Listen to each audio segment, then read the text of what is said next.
नमस्ते, good morning.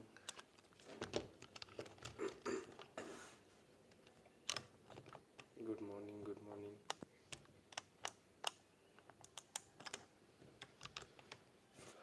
Okay, can you all hear me?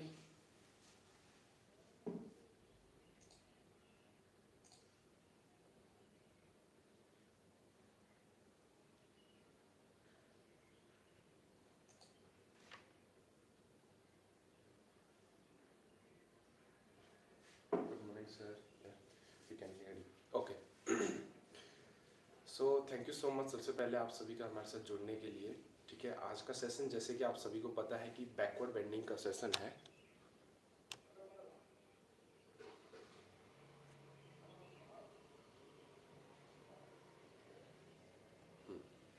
तो आज का सेशन जैसे कि आप सभी को पता है कि मैंने बैकवर्ड बेंडिंग का सेशन बताया था। आज हम बैकवर्ड बेंडिंग करेंगे और मैं आप लोगों को कुछ पॉइंट्स बताऊंगा कि कैसे आप लोगों को करना है, प्रैक्टिसेस बताऊंगा डिफरेंट टाइप की। मैं आप लोगों को कोशिश करूंगा कि 15 अलग अलग तरह की प्रैक्टिसेस बताऊं और साथ में टेक्निक्स बताऊं कि आपको किस तरीके से इन प्रैक्टिस को करना चाहिए, साथ में किन चीज़ों का ध्यान रखना चाहिए जब आप इन प्रैक्टिस को करते हैं। और बहुत सारे प्रैक्टिशनर बैक पेन को फील कर रहे होंगे या फिर दूसरी चीज़ जो प्रॉब्लम आप फेस कर रहे हो वो सभी हम इस आज के लाइव सेशन में बात करेंगे। लेकिन पहले आप सभी मेरे जो प्रैक्टिसेस है उनको देखिए, सीखिए। उसके बाद जो लास्ट का सेशन होगा, लास्ट में 15 से 20 मिनट में आप सभी से बात करूंगा कि किस तरीके से आपको करना चाहिए, क्या चीज़ ध्यान रखना चाहिए, डाइट कैसी होनी चाहिए, प्रैक्टिस को किस तरीके से इम्प्लीमेंट करना चाहिए, कौन से टाइम पे प्रैक्टिस करना चाहिए और किस तरीके से आप लोगों को धीरे धीरे बढ़ना है। ये सब आपको इस सेशन के बिटवीन में भी देखने को और सीखने को मिलेगा। जब हम प्रैक्टिस कर रहे होंगे तब मैं आप लोगों को पॉइंट्स बताता रहूँगा कि इस प्रैक्टिस को कैसे करना है, इसको कैसे करना है। ये सारी चीज़ें मैं आप लोगों को इन प्रैक्टिस के बीच में ही बताऊँगा। ठीक है, तो हो सकता है कि अभी मैं आपके कमेंट्स का जवाब ना दे पाऊँ क्योंकि अभी प्रैक्टिस करते हैं। और फिर आप धीरे धीरे जो भी क्वेश्चंस होंगे इन बिटवीन भी आप पूछ सकते हैं। अगर मैं आप लोगों का कमेंट पढ़ता हूँ तो उसी टाइम आप लोगों का जवाब भी दे दूँगा। ठीक है, चलिए हम सभी सबसे पहले शुरू करते हैं आज की practice. Seat straight all over, be comfortable yourself, 4 to 5 normal breathing. सबसे पहले अपने बॉडी को, माइंड को, ब्रीथ को काम डाउन करेंगे थोड़े से नॉर्मल ब्रीदिंग करके। ये हमेशा आप सभी कीजिए प्रैक्टिस शुरू करने से पहले। थोड़ा सा अपने आप को शांत बैठ कर थोड़ा सा और रिलैक्स रखें अपने बॉडी को, माइंड को, ब्रीथ को, ताकि हम अच्छी प्रैक्टिस को अच्छे से कर सकें। ठीक है,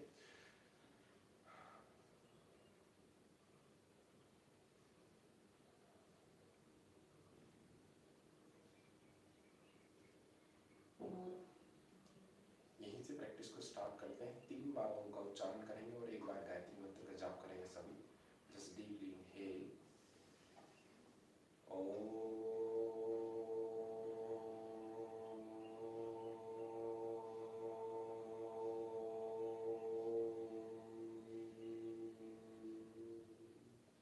once again deeply inhale,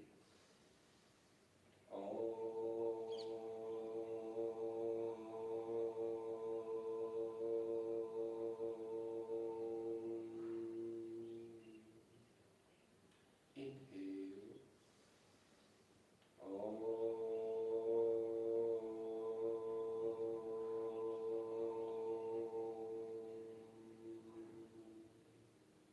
join your palms in front of the chest. Gayatri मंत्र, ओम भूर्भुवस्वः तत्सवितुर्वरेण्यं भर्गो देवस्य धीमहि धियो यो नः प्रचोदयात्। ओम शांति शांति शांति। Rub your palms together. Place your palms around the eye muscles. Slowly and gently just move your hand with the some blink, just open your eyes. Okay. So सबसे पहले हम बात करते हैं कि सेशन किस तरीके से होने वाला है और आपको बैकवर्ड बेंडिंग करना कैसे है। देखिए, आज का जो प्रैक्टिस होगी या फिर आपको जो करना है वो 3 चीज़ों को सेट करते हुए करना है। पहला स्ट्रेचिंग देना है, दूसरा आपको स्टेबिलिटी रखना है, तीसरा आपको मूवमेंट एक्सरसाइज देना है। 3 चीज़ें आपको हर एक फॉर्मेट के आसन, चाहे आप फॉरवर्ड बेंडिंग करो, चाहे आप बैकवर्ड बेंडिंग करो, चाहे साइड बेंडिंग करो, चाहे ट्विस्टिंग करो, चाहे स्ट्रेचिंग करो, हर एक फॉर्मेट में 3 चीज़ों का ध्यान आपको हमेशा रखना है। पहला आपको स्ट्रेचिंग देनी है, यानी फ्लेक्सिबिलिटी के लिए आपको स्ट्रेचिंग देना है। दूसरा, अब आपने स्ट्रेचिंग दे दिया, उस स्ट्रेचिंग को होल्ड करने की क्षमता बनानी है, यानी आपको स्टेबिलिटी पर वर्क करना है। जैसे कि हम किसी भी आसन को अगर सिंपली अगर देखें, अगर हम अपने शास्त्रों को छोड़ के, अपने बुक्स को छोड़ के अगर हम सिंपली आसनों को समझे आज के टाइम पे, तो आसन क्या है? फ्लेक्सिबिलिटी प्लस में स्टेबिलिटी है। अगर फ्लेक्सिबिलिटी है, जैसे कि बच्चों में फ्लेक्सिबिलिटी होती है लेकिन उनमें स्टेबिलिटी नहीं होती, तो वो आसन को परफॉर्म नहीं कर पाते। दूसरा, बड़ों में क्या होता है? स्टेबिलिटी होती है लेकिन फ्लेक्सिबिलिटी नहीं होती, उनमें स्ट्रेंथ तो है लेकिन फ्लेक्सिबल नहीं है ताकि वो आसन को परफॉर्म कर सके। तो ये भी आप प्रॉब्लम क्रिएट करता है। इसलिए हमें क्या करना है?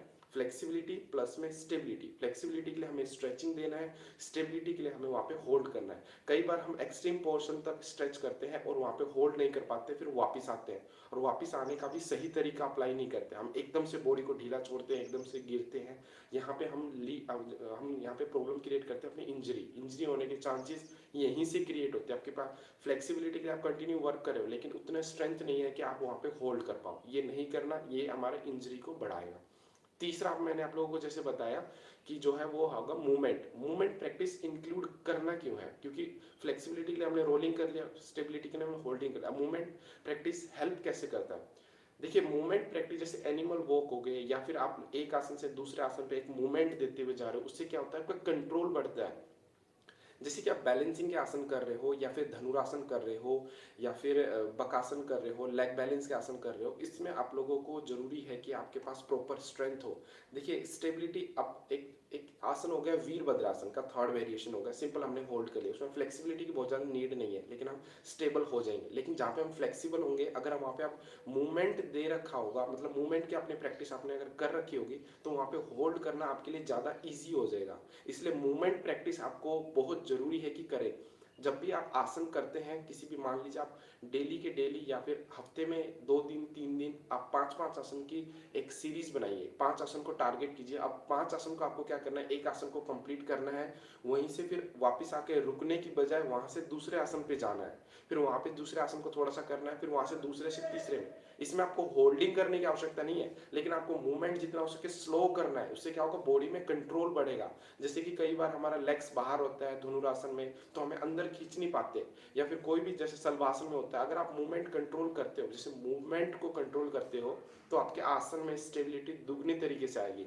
और मूवमेंट एक ऐसी प्रैक्टिस है, मूवमेंट से जो प्रैक्टिस होती है, इसमें आपकी फ्लेक्सिबिलिटी भी और स्टेबिलिटी भी दोनों पे एक साथ वर्क होता है। इसलिए मूवमेंट जो एक्सरसाइज है वो बहुत ही अच्छी है। अभी रिसेंटली मैंने कुछ मूवमेंट एक्सरसाइजेस की वीडियो भेजी है, आप देख सकते हैं। कुछ अभी जस्ट अभी 2-3 दिन पहले ही मैंने अपलोड किया हुआ है, वो देख सकते हैं। उसमें मैंने 6-7 प्रैक्टिसेस बताई है मूवमेंट की, इंटरमीडिएट से लेकर एडवांस प्रैक्टिशनर की है वो मूवमेंट की एक्सरसाइज, उनको सीखिए। अगर बिगिनर्स भी हैं, एटलीस्ट करने की ट्राई करिए। उतना इंटेंसिटी के साथ मत कीजिए, इंटेंसिटी को थोड़ा सा कम करके उस प्रैक्टिस को करें, ठीक है। और अब हम बात करेंगे दोस्तों, अब आज की जो प्रैक्टिस है बैकवर्ड बेंडिंग के ऊपर।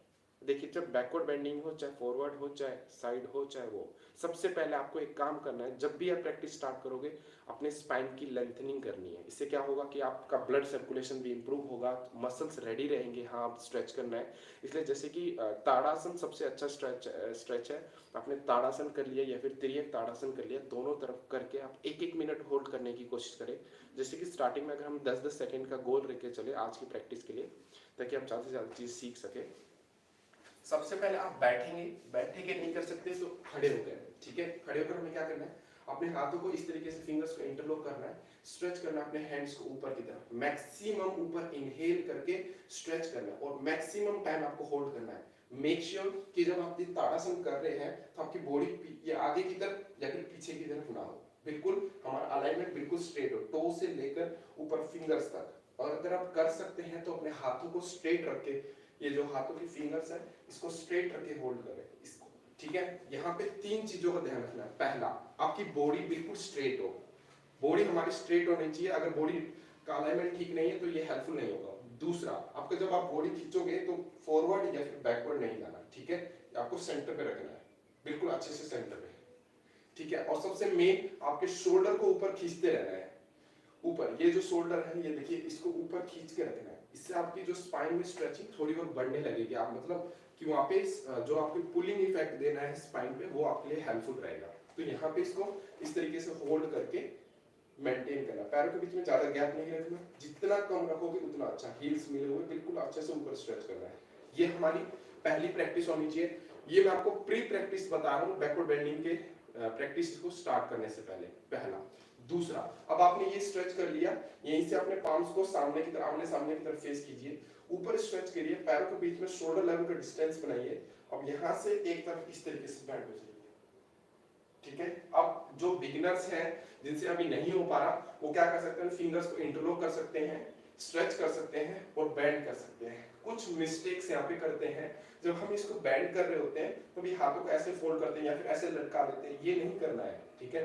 स्ट्रेच यहाँ पे 0 हो जाएगा अगर आप इस तरीके से करते हैं। इसलिए आपको क्या करना है, ऊपर की तरफ स्ट्रेच करना है और इस तरीके से बेंड करना है 90 डिग्री, ठीक है। आपको ये पोर्शन पूरा स्ट्रेच होगा। सेम चीज वापस आना है, फिर से इंटरलॉक करना है, या फिर अगर कर सकते हैं तो ऐसे करना है, इस तरीके से हाथों को सेपरेट रखना है और ये बैंड करना है दूसरी साइड, ठीक है। दोनों साइड में आपको बैंड करके 10-10 सेकंड से लेकर 1-1 मिनट तक आपको होल्ड करने की कोशिश करना है। जितना आप होल्ड करोगे यहाँ पे, उतना आपका स्ट्रेंथ भी इंक्रीज होगा, स्पाइन में लेंथनिंग भी होगी, स्पाइन पे फ्लेक्सिबिलिटी भी इंक्रीज होगी, ठीक है। ओके, ठीक है। अब नाउ मेरी आवाज सभी को क्लियर आ रही है ना?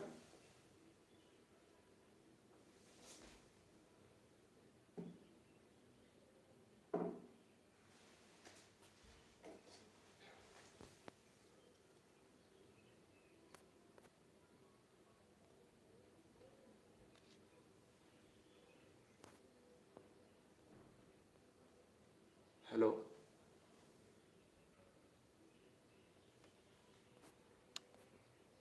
ओके। अब आपको मेरी आवाज थोड़ी क्लियर आएगी, ठीक है ना? ओके, अभी हमने स्ट्रेचिंग करा, हमने सबसे पहले अपनी स्पाइन के ऊपर लेंथनिंग दी, 10 सेकंड होल्ड किया, फिर हमने साइड में एक बार लेफ्ट हैंड साइड में और एक बार राइट हैंड साइड में 10-10 सेकंड होल्ड किया। एक थोड़ी सी मिस्टेक यहाँ पे प्रैक्टिसर करते हैं, जैसे कि आप ये स्ट्रेच कर रहे हो और एक तरफ आप बैंड किया, तो ये हिप्स को एक तरफ ऐसे नहीं लेकर जाना, ये इतना लेकर नहीं जाना कि इस तरफ से हमारा बॉडी का वेट ही लिफ्ट अप हो। आपको हल्का सा बैंड होना है ये, ठीक है। बॉडी वेट को इधर इतना नहीं लेकर जाना, यहीं पे बैंड होना है, इससे कंट्रोल बढ़ेगा। इसलिए जरूरी है कि आपका अलाइनमेंट बिल्कुल ठीक हो। तो हमने अभी तक 2 स्ट्रेचेस करी, अब तीसरी स्पाइन की स्ट्रेच के लिए क्या करना है, आपको इस तरीके से पोजीशन में आना है। देखिए, दोनों हाथों को ऊपर इंटरलॉक करेंगे, स्ट्रेच करेंगे और थोड़ा सा फॉरवर्ड बेंड में यहाँ पे मेंटेन करेंगे और जितना हो सके आगे की तरफ बॉडी को स्ट्रेच देंगे। 2 जगह आपको स्ट्रेच फील होना चाहिए, पहला हैमस्ट्रिंग मसल्स में हल्का सा स्ट्रेचिंग फील होना चाहिए, दूसरा आपकी लोअर बैक पे भी स्ट्रेचिंग फील होना चाहिए। अब लोअर बैक पे स्ट्रेचिंग फील करने के लिए आपको हिप्स को जितना हो सके, हाथों को जितना हो सके आगे स्ट्रेच करना है और 90 डिग्री पे एंगल मेंटेन करना है, ठीक है। ये आपकी दूसरी होनी चाहिए। तीसरी प्रैक्टिस होनी चाहिए, फॉरवर्ड में आपको स्ट्रेच करके मेंटेन करना है 10 सेकंड से लेकर 1 मिनट तक, ठीक है, बहुत जरूरी है। तीसरी, अब यहीं से अब क्या करना, आपको दोनों हाथों को अपने कमर पर सपोर्ट करना है। आप कर ऐसे भी सकते हैं, लेकिन इनिशियली आप ऐसे मत कीजिए, पहले बैक को सपोर्ट दीजिए, इनहेल करते हुए हल्का सा बैकवर्ड बेंड कीजिए यहाँ पे, और इसको क्या करना है, इस हिप्स वाले पोर्शन को पुश करते हुए स्पाइन की लेंथनिंग देते हुए बेंड करना है। देखिए, आप एक तो सिंपल बेंड हो जाओगे, एक हाथ से कंटिन्यू प्रेशर अप्लाई करते रहोगे और जो ये पोर्शन है इसको खींचते हुए लेकर जाओगे, ऊपर की तरफ खींचते हुए फिर लेकर जाओगे, तो यहाँ पे आपको डिफरेंट फील होगा। आपको जो पेन की इंटेंसिटी है वो भी कम रहेगी। जैसे बिगिनर से इंटरमीडिएट को अगर बेंड होते समय ज्यादा पेन रहता है, तो यहाँ पे अगर आप प्रेस करके सपोर्ट देकर लेंथनिंग देते हुए बैक बेंडिंग करते हो, तो आपको जो पेन होने के चांसेस है वो भी कम हो जाएंगे, ठीक है। तो इस चीज का ध्यान रखिए। अब हमने 4 प्रैक्टिस करी, पहला ताड़ासन खींचा, दूसरा ये किया, तीसरा फॉरवर्ड बेंडिंग किया, तीसरा हमने बैकवर्ड बेंडिंग किया। अब नेक्स्ट प्रैक्टिस करना है हमें वेस्ट के रोटेशन से। वेस्ट पे हाथ रखेंगे इस तरीके से और इसकी रोटेशन करेंगे। 10 बार हम क्लॉकवाइज करेंगे इस तरीके से और 10 बार हम एंटी क्लॉकवाइज करेंगे। 3 चीजें ध्यान रखनी है। पहला चीज, दोनों पैरों के बीच में अगर जनरल डिस्टेंस अगर मैं बोलूं तो एक आइडियल डिस्टेंस रहता है जितना मैट के बीच में गैप है इतना ही रहे, लेकिन आप शोल्डर लेवल डिस्टेंस भी रख सकते हैं, लेकिन इससे बाहर ज्यादा गैप ना रखें, ठीक है। पहला है हमें अपने लेग्स के बीच में मैट के लेवल का डिस्टेंस रखना है। दूसरा, आपको जब ये रोटेशन कर रहे हो तो हम अपर बॉडी की रोटेशन नहीं कर, ये रोटेशन नहीं करनी, आप नेक की रोटेशन नहीं करनी, हमें रोटेशन करनी है वेस्ट वाले रीजन की। अगर आप देख रहे हो तो जो ये मेरा एक्सिस है, सेंटर एक्सिस है, ये एक जगह है, लेकिन मूवमेंट हो रहा है मेरा वेस्ट रीजन, ये ठीक है, वेस्ट रीजन मूव हो रहा है, तो आपको वेस्ट रीजन ही मूव करना है।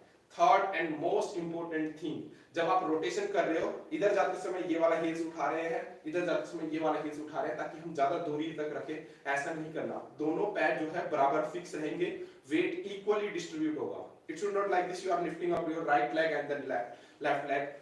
Don't do like this, okay? Just keep your spine straight, place your palms on your waist region and just rotation. इस तरीके से आपको रोटेशन करना है बिना अपने हील्स को लिफ्ट अप किए हुए। अगर एक एडिशनल चीज इसमें बताऊं, एक चीज ध्यान रखिए, जब भी आप किसी भी डायरेक्शन में आप रोटेशन कर रहे हैं, आपको उस डायरेक्शन के मैक्सिमम पीक पॉइंट तक आपको जाना है, ठीक है? जैसे बैकवर्ड जा रहे हैं तो पूरा बैकवर्ड में जाइए, और साइड में जा रहे हैं तो पूरा साइड में जाइए, फॉरवर्ड जा रहे हैं तो पूरा फॉरवर्ड जाइए, और इस तरीके से जितना हो सके बड़ा सर्कल बनाने का प्रयास कीजिए। ये देखिए इस तरीके से बड़े से बड़ा सर्कल, जितना बड़ा सर्कल आप बनाएंगे उतना आपकी स्पाइन के लिए अच्छा आएगा। ये सब वार्म अप एक्सरसाइजेस है, ठीक है? आपको ये चीज जरूर करनी है। अभी हमने 5 चीजें करी जो कि प्री प्रैक्टिस है। अब जब हम बैकवर्ड बेंडिंग करते हैं, 2 चीजें मोस्ट इंपोर्टेंट है कि आपकी उसकी ओपनिंग हो। शोल्डर, अगर शोल्डर ओपनिंग नहीं है तब भी बैकवर्ड बेंडिंग आप नहीं प्रॉपर्ली स्ट्रेच कर पाएंगे। दूसरा है आपकी स्पाइन। अभी तक हमने जो प्रैक्टिस करी इस स्पाइन से है। 2 तरीके से हम प्रैक्टिस को शुरू कर सकते हैं, या तो आप शोल्डर की रोटेशन से स्टार्ट कीजिए, उसके बाद आप स्पाइन पे आइए। दूसरा, स्पाइन की रोटेशन वगैरह कीजिए, उसके बाद शोल्डर पे आइए। दोनों तरीके ठीक है, ठीक है? अभी जैसे हमने स्पाइन की रोटेशन वगैरह करी, स्पाइन के हमने लोअर और मिडिल पार्ट के जो बैक है उसको अच्छे से थोड़ा सा स्ट्रेच करने की कोशिश करी, मतलब प्री प्रैक्टिस करी। अब मैं आपको शोल्डर बताऊंगा, और शोल्डर के साथ इंक्लूड होता है अपर बैक और लोअर बैक। जब हम वेस्ट वाले रीजन की ओपनिंग करते हैं उसके साथ इंक्लूड होता है लोअर बैक और मिडिल बैक, ठीक है? अब जो मिडिल बैक से अपर रीजन वाला और शोल्डर रीजन वाला पोर्शन आता है वो शोल्डर की प्रैक्टिस में इंक्लूड होता है। आप समझ गए? 2 तरीके से मैंने बताया। जब आप वेस्ट रीजन की प्रैक्टिस इंक्लूड करते हैं तो मेनली 2 चीजें इंक्लूड होती हैं, मिडिल पार्ट से डाउनवर्ड वाला पोर्शन और लोअर बैक वाला पोर्शन, ठीक है? ये वाला हमारी ओपनिंग, हमारी वेस्ट रीजन की ओपनिंग में आती है। और अपर पार्ट सेकंड जो है, सेकंड अपर पार्ट हम जब करते हैं, जब हम शोल्डर रीजन की जितनी भी प्रैक्टिस करते हैं, इसमें हमें शोल्डर रीजन और मिडिल पार्ट से ऊपर अपर बैक वाले पोर्शन की ओपनिंग करनी होती है। दोनों ही बहुत जरूरी है, दोनों को अच्छे से करना जरूरी है। अगर आपकी ये चीज ओपनिंग अच्छे से हो जाती है तो बैक में स्ट्रेच आप ज्यादा अच्छे से कर सकते हैं, ठीक है? अभी हमने वेस्ट रीजन वाला किया, अब हम करते हैं शोल्डर रीजन वाला। शोल्डर रीजन वाले में क्या करना है, दोनों हाथों को इस तरीके से फोल्ड करके अपने शोल्डर पे रखेंगे। इसको सबसे पहले रोटेशन देंगे। ये अब रोटेशन में भी दोस्तों बहुत सारी गलतियां हम क्या करते हैं, हम ये शोल्डर को यहीं से रोटेट करते हैं। अगर आप साइड देखेंगे, यहाँ से आप क्या आपसे यहीं से पीछे आ गया, ये नहीं करना है दोस्तों। यहाँ से रोटेशन आपकी हाफ हो गई, शोल्डर की फ्लेक्सिबिलिटी इंप्रूव नहीं होगी। बिगिनर और इंटरमीडिएट के खास कर इस चीज को ध्यान दें, जब आप यहाँ से सामने लेके आ रहे हो, यहाँ से लेके आते हुए आपको बाइसेप से कान के पीछे तक लेकर जाना है, कान के पीछे तक, फिर कान के पीछे से मैक्सिमम एक्सपेंड करते हुए नीचे लेकर आना है। इस तरीके से आपको बड़े से बड़ा सर्कल बनाना है, ठीक है? Try to make a big circle, big circle. जितना हो सके आपको मूवमेंट देना है, जितना आप मूवमेंट इसको मूवमेंट को दोगे उतना अच्छा है। ये आपकी एक होगी फॉरवर्ड से बैकवर्ड, अब यहीं से बैकवर्ड से फॉरवर्ड, सेम पूरा पीछे से आएंगे, बाइसेप से कान को टच किया, फिर फॉरवर्ड में लेके आए। इस तरीके से आपको इसके भी 20-20 रोटेशन दीजिए। स्टार्टिंग जोन में इसके 20-20 रोटेशन से अच्छी ओपनिंग रहती है, ठीक है? पहला था हमारा शोल्डर की रोटेशन। अब दूसरा जो मेन प्रैक्टिस आप देखिए, अपने एल्बो को इस तरीके से फोल्ड करके अपने एल्बो वाले जॉइंट को इस तरीके से ग्रिप करना है। मान लीजिए आपने ये ग्रिप किया, आप बैठे हुए हैं या फिर खड़े हुए हैं, आराम से कर सकते हैं। जैसे कि मैं आपको बैठ के दिखा रहा हूँ, आपको इनहेल करते हुए ऊपर की तरफ बैक साइड में स्ट्रेच देना है। अब देखिए आप इसमें जब आप बैक साइड में देते हैं तो 2 जगह स्ट्रेच जा रहा है, शोल्डर के साथ साथ अपर वाले बैक पे भी और मिडिल वाले बैक पे भी अच्छा स्ट्रेच जा रहा है। आप देखेंगे, ये देखिए यहाँ पे आर्च देख पा रहे होंगे, ठीक है? और स्कैपुला वाला पोर्शन बाहर खुलता है तो आपकी बैक अच्छे से ओपन होती है। तो इसमें आपको क्या करना है, इनहेल करते हुए ऊपर और पीछे की तरफ, एक्सहेल करते हुए नीचे, inhale and up, exhale and down, inhale and up, exhale and down. इस तरीके से आपको 10 बार इसकी प्रैक्टिस करनी है। 10 बार प्रैक्टिस करने के बाद होल्डिंग करनी है। जैसे कि मैंने आपको बिगनिंग में बताया था कि फ्लेक्सिबिलिटी के लिए स्ट्रेचिंग के साथ साथ हमें होल्डिंग भी देना है। इसी में भी इस तरीके से आपको ऊपर मैक्सिमम स्ट्रेच किया और यहाँ पे मेंटेन किया, ठीक है? आपको मेंटेन करना है 10-10 सेकंड से लेकर 1-1 मिनट तक। ये हमारी शोल्डर की सेकंड एक्सरसाइज थी। अब हम बात करते हैं थर्ड एक्सरसाइज। थर्ड एक्सरसाइज कैसे करना है, इस पोजीशन पे आना है, एल्बो को इस तरीके से लॉक करना है, एक बार लेफ्ट हैंड साइड में बेंड करेंगे ऐसे अच्छे से, वापस आएंगे, एक बार राइट हैंड साइड में बेंड करेंगे। अब मैं आपको बैक व्यू दिखाता हूँ कि आपके हाथों की पोजीशन कैसे होनी चाहिए। इस पोजीशन पे आना है, अपने यहाँ पे एल्बो को पकड़ा और इस वाले हाथ को जितना हो सके नीचे लेकर जाने की कोशिश करना और इस एल्बो को हेड के क्रॉस में लेकर आने की कोशिश करना। ये सेम चीज दूसरी, ठीक है। तो अगर आप इस तरीके से करते हैं तो शोल्डर की ओपनिंग अच्छे तरीके से हो सकती है। ये हमारी तीसरी प्रैक्टिस थी। और चौथी एंड एक इंपॉर्टेंट प्रैक्टिस बताता हूँ। अगर आपके पास बेल्ट है तो बेल्ट का यूज कर सकते हैं, बेल्ट नहीं है तो कोई चुन्नी यूज कर सकते हैं, कोई भी कपड़ा यूज कर सकते हैं।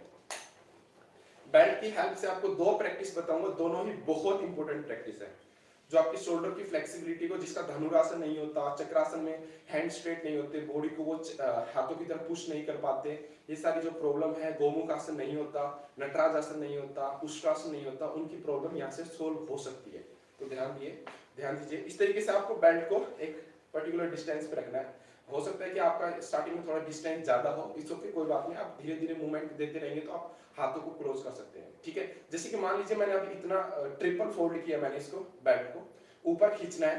अब एक लेफ्ट हैंड को फोल्ड करना है, left hand, right hand straight है, ध्यान रखिए, राइट हैंड मेरा स्ट्रेट है, लेफ्ट हैंड को मैंने फोल्ड किया। लेफ्ट हैंड को फोल्ड करने के बाद इसको, इस शोल्डर को ये रोटेट करते हुए ये नीचे लेके गया, नीचे आया, फिर दोबारा से इसी हाथ को फोल्ड करते हुए इसको ऊपर लेकर आना है और इस पोजीशन पे आना है, फिर दोबारा से इसी हाथ से, ये 10 बार, ठीक है। अब मान लीजिए आप यहां से इजीली कर पा रहे हैं, अब क्या करना है कि आपको थोड़ा सा इसको नजदीक रखना है, नजदीक रखा, सेम ऊपर खींचा, फोल्ड किया और इसको रोटेट करके नीचे लेके आया, फिर दोबारा से इसको फोल्ड किया और इसको रोटेट किया। अब आपको बैक व्यू दिखाता हूं मैं आपको, ठीक है। ये पोर्शन है, ऊपर स्ट्रेच किया, अब आपने राइट हैंड को स्ट्रेट रखना है, लेफ्ट हैंड को फोल्ड करते हुए धीरे से इसको नीचे की तरफ लेकर आना है, दोबारा से लेफ्ट हैंड को ही फोल्ड करना है और धीरे से इसको ऊपर लेकर आना है। 10 बार ये करने के बाद फिर 10 बार दूसरे हाथ से, ये, ठीक है। तो आपको 10-10 बार दोनों हाथों से इसकी रोटेशन देनी है, इससे शोल्डर की ओपनिंग काफी अच्छी हो जाएगी, ठीक है। अब ये हमारी पहली प्रैक्टिस थी बेल्ट की हेल्प से। अब हम बात करते हैं दूसरी प्रैक्टिस। दूसरी प्रैक्टिस के लिए क्या करना है, अभी हमने इसको किया, अब आपको हाथों के बीच में थोड़ा सा डिस्टेंस बढ़ाना है, ठीक है। अब अभी हमने एक हाथ को फोल्ड करते हुए रोटेशन किया, लेकिन अब हम हाथों को फोल्ड करते हुए रोटेशन नहीं करेंगे, हाथ स्ट्रेट रखेंगे लेकिन हाथों के बीच में थोड़ा सा गैप बढ़ा लेंगे, रोटेट करते हुए नीचे, फिर रोटेट, फुल रोटेशन के साथ ऊपर, साइड व्यू देखिए, पूरा रोटेशन करते हुए नीचे, रोटेशन के साथ ऊपर, रोटेशन के साथ नीचे, रोटेशन के साथ ऊपर और बिल्कुल डाउन, ऐसे पूरा रोटेशन दीजिए। अब मान लीजिए आपका हाथों में डिस्टेंस ज्यादा था और आप आसानी से कर पा रहे हैं, तो आपको थोड़ा सा और बढ़ाने के लिए क्या करना है, दोनों हाथों के बीच में थोड़ा सा रोटेशन को कम करना है, फिर से ये डाउन, फिर अप, फिर डाउन, फिर अप। याद रखिए एक हाथ को ऐसे करते हुए लेकर नहीं आना, हाथ दोनों स्ट्रेट होने चाहिए, दोनों हाथों को स्ट्रेट करते हुए ही करना है। अब उसके बाद जब आप इस रोटेशन को कर लोगे तो शोल्डर में बहुत ज्यादा स्ट्रेच हो रहा होगा, आपको पेन फील हो रहा होगा। इसकी रिलैक्सेशन कैसी करनी है, आप शशांक वज्रासन में बैठेंगे, दोनों हाथों को पीछे की तरफ और ये ऐसे आराम से झुकेंगे और ये रिलैक्स करेंगे, ठीक है। इस तरीके से आपको गर्दन नीचे रख के रिलैक्स करना है। इस पोजीशन में एटलीस्ट आपको 10 से 20 सेकंड तक होल्ड करने की कोशिश करना है और रिलैक्स करते हुए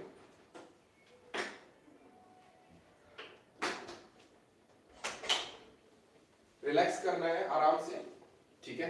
अब हमने दो प्रैक्टिस हमने बेल्ट की हेल्प से करी, दोनों में हमने शोल्डर को रोटेट करना सीखा कि किस तरीके से हमें शोल्डर को रोटेट करना चाहिए।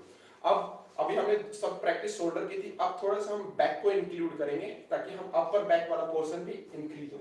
उसके लिए आपको क्या जरूरत होगी, 2 ब्रिक्स की जरूरत होगी, ठीक है। आप विदाउट ब्रिक्स भी कर सकते हैं, लेकिन अगर आप लगता है कि आप आराम से कर पा रहे हैं तो ब्रिक्स का यूज करके आप ज्यादा स्टेप कर सकते हैं। इस पोजीशन पे आएंगे, ठीक है, अपने नी के ऊपर बिल्कुल इस तरीके से स्ट्रेट खड़े होंगे, उसके बाद थोड़ा सा फॉरवर्ड में बेंड हो जाएंगे, दोनों एल्बो को जॉइंट को जमीन पर रखेंगे और अपनी चेस्ट को नीचे प्रेस करेंगे सामने देखते हुए, ठीक है। अब यहाँ पे कुछ चीजों का ध्यान क्या रखना है, पहला चीज जो नी टू हिप से 90 डिग्री में हो, हम पुश करते हुए हम पीछे जा रहे हैं ऐसा नहीं होना चाहिए और बहुत ज्यादा आगे है ऐसा भी नहीं होना चाहिए, ये 90 डिग्री में रहना चाहिए, यहाँ से यहाँ बिल्कुल 90 डिग्री में एल्बो को रखेंगे और बिल्कुल इस तरीके से पुश कर लेंगे और यहाँ पे मेंटेन करना है।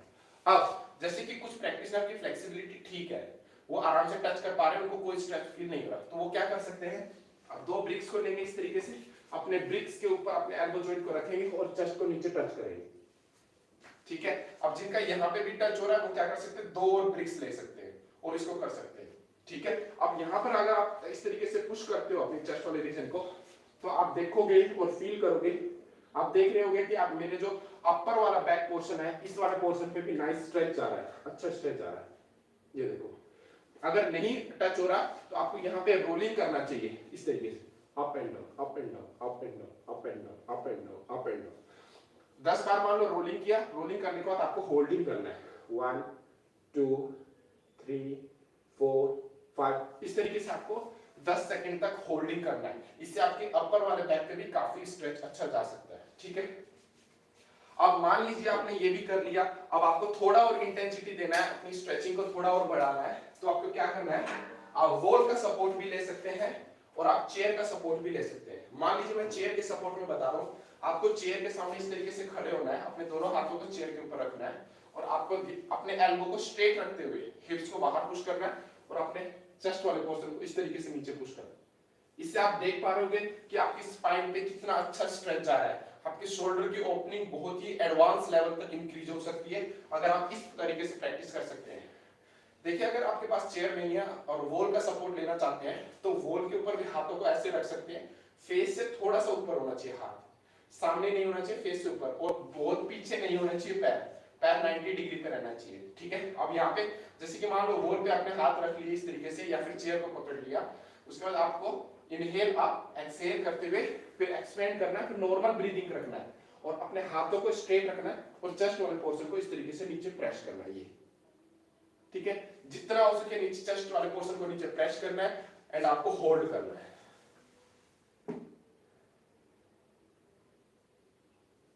ओके, ठीक है। तो इस तरीके से आपकी जो अपर वाला पोर्शन होगा, जो मिडिल बैक से यहां से जो ऊपर ये वाला पोर्शन है, इसको आप अच्छे से स्ट्रेच कर सकते हैं, ये 4 प्रैक्टिस से, ठीक है।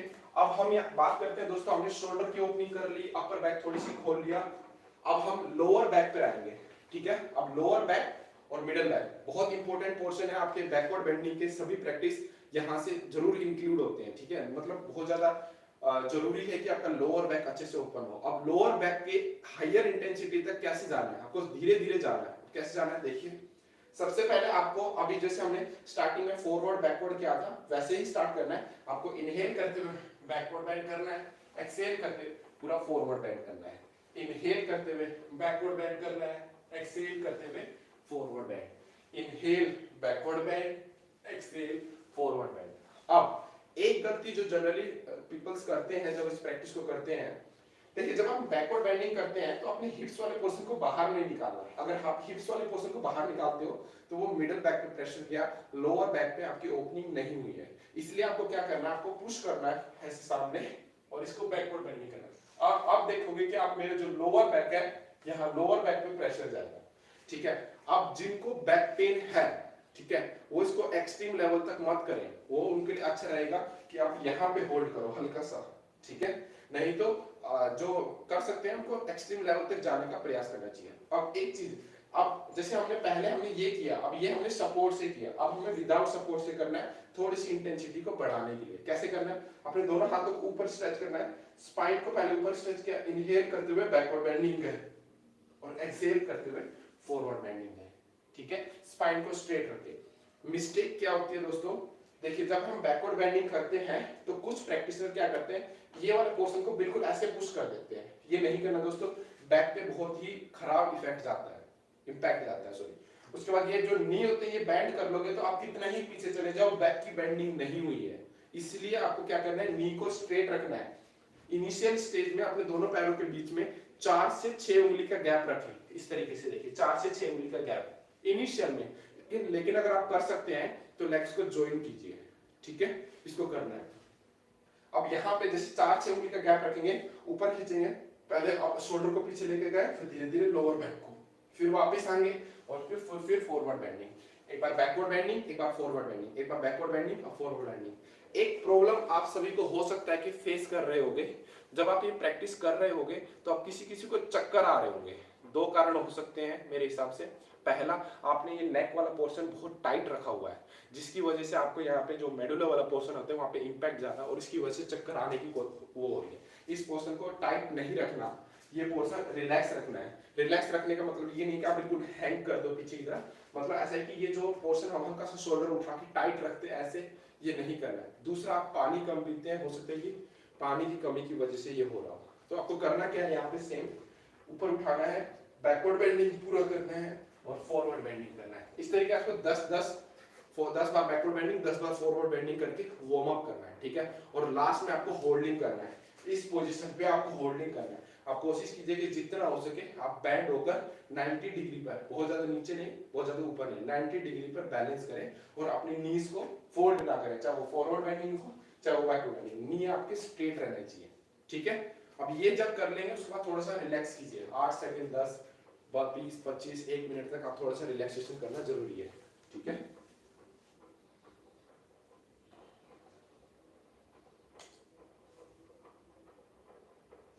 ओके, मैं आप सभी के कमेंट पढ़ पा रहा हूँ, थैंक यू। अभी हम इसको बात करेंगे आपके इन प्रॉब्लम्स के बारे में ना, मैं आपके कमेंट्स पढ़ कर जवाब दूंगा, ठीक है। अभी अब इसके बाद अब नेक्स्ट प्रैक्टिस करना है आपको, जब भी आप बैकवर्ड बेंडिंग और फॉरवर्ड करें साथ में एक चीज को इंक्लूड जरूर करें, थोड़े से पैरों के बीच में गैप रखें, लेफ्ट हैंड को ऊपर उठाया, राइट हैंड से लेफ्ट फेस पकड़ा और एक्सेल करते हुए बेंड किया, इनहेल आप करते आप एक्सेल करते हुए बेंड, ये दोनों तरफ करेंगे। इससे क्या होगा कि आपको जब इसके काउंटर पोजिस तो इसको नहीं बोल सकते, लेकिन आप जब इसको प्रैक्टिस करेंगे तो आपको स्पाइन खींचने में आपको आसान मिलेगा। मतलब जब आप बैकवर्ड बेंडिंग की प्रैक्टिस कर रहे हो और इस चीज को भी इंक्लूड करते हैं, थोड़ा थोड़ा ट्विस्टिंग को इंक्लूड करते हैं बीच में रिलैक्सेशन के टाइम पे, तब आपको अच्छा फील होगा, आप ज्यादा पुल कर पाएंगे जब आप उन एक्सट्रीम पॉइंट पे जाएंगे। तो इसको बीच बीच में इंक्लूड जरूर करते रहें ताकि आपको स्ट्रेच करने में आसानी हो, ठीक है। अभी हमने पहली प्रैक्टिस करी एक बार बैकवर्ड और फॉरवर्ड, अब दूसरी प्रैक्टिस करेंगे। आपको भुजंग आसन में इस तरीके से लेटना है, ठीक है। अब दोनों हाथों को चेस्ट के साइड में रखना है, इनहेल करते हुए आप उठकर बैकवर्ड बेंडिंग करना है, एक्सेल करते हुए डाउन, इनहेल करते हुए up, maximum bending, exhale down, inhale up, exhale down. इस तरीके से इसके 10 राउंड करना है। 10 राउंड करने के बाद यहाँ पे मेंटेन करना, ठीक है। 10 राउंड करने के बाद आपको वहां पे मेंटेन करना है थोड़े से लंबे ड्यूरेशन के लिए, 10 सेकंड 20 सेकंड 30 सेकंड जितना आप कर सकते हैं उतनी देर आपको होल्ड करना है ताकि आपकी अच्छी सी फ्लेक्सिबिलिटी इंक्रीज हो। आप और कोशिश करें कि इसको 1-1 मिनट एटलीस्ट होल्ड करें, ठीक है। जितना ज्यादा आप होल्ड करोगे उतना अच्छा रहेगा। जैसे भुजंग आसन में हमने किया, अभी भुजंग आसन को होल्ड करने के बाद इसके काउंटर पोजिशन के लिए हम करेंगे शशांक आसन। शशांक आसन में इस तरीके से रिलैक्स करना है लोअर में। बहुत जरूरी है कि आप हर प्रैक्टिस के होल्डिंग के बाद रिलैक्सेशन दो 1-1 मिनट, ठीक है। जितना आप रिलैक्सेशन देंगे उतना आप अच्छे से कर पाएंगे। अब ये थी हमारी भुजंग आसन में। अब यहीं से आप दूसरी प्रैक्टिस इंक्लूड करेंगे जो थोड़ा सा मूवमेंट वाली प्रैक्टिस है। अभी जब मैंने आप बात किया था कि मूवमेंट वाली प्रैक्टिस करना है, वो आप किस तरीके से करना है देखिए। पर्वत आसन के इस पोजीशन पे आएंगे, पर्वत आसन की इस पोजीशन पे, ठीक है। अब यहाँ से लेफ्ट लेग को फॉरवर्ड रखा, दोनों हाथों को ऊपर उठाया, हल्का सा बैकवर्ड बेंडिंग किया, बैक लेग स्ट्रेट है, फिर एक्सेल करते हुए डाउन रखा। आप क्या करना है, यहाँ पे इस पैर को ऊपर उठा के अंदर की तरफ पुश करना है, फिर इसी पैर को रखना है, फिर यहाँ से इनहेल करते हुए बैकवर्ड बेंडिंग करना है। 10 बार आपको लेफ्ट लेग से करना है, उसके बाद राइट लेग से करेंगे, ऊपर स्ट्रेच किया, फिर वापस आए आसन संचालन आसन की पोजीशन में और यहाँ पे बैकवर्ड बेंडिंग किया। दोबारा से वापस जाएंगे, यहाँ पे अपने बैकवर्ड बेंडिंग फॉरवर्ड बेंडिंग के अंदर पुश करते हुए अब हाथों को पैर को आगे रखेंगे और यहाँ पे फिर हम बैकवर्ड बेंडिंग करेंगे। यहाँ पे कुछ चीज ध्यान रखना है, आपका हिप्स ऊपर ना हो, ऐसे ना हो, हिप्स नीचे हो। ये देखिए 90 डिग्री नी के लेवल पे आपके हिप्स हो और ये जो नीचे वाला लेग है वो 90 डिग्री पे हो और ऐसे करते हुए बैकवर्ड बेंडिंग करना है। इसकी भी आपको 10-10 बार करना है दोनों पैरों से और करने के बाद एटलीस्ट आपको 1 मिनट तक रिलैक्स जरूर करना है। और इसको रिलैक्स करेंगे किसमें, या तो आप शशांक आसन में कर सकते हैं, पवन मुक्त आसन में कर सकते हैं, या फिर आप फॉरवर्ड बेंडिंग में ऐसे कर सकते हैं। और यहाँ पे रिलैक्सेशन करने के लिए एक टेक्निक बताता हूँ, आपको इनहेल करना है नोज के थ्रू डीप और एक्सहेल करना है माउथ के थ्रू डीप। जैसे कि इनहेल फू करते हुए एक्सहेल करना है।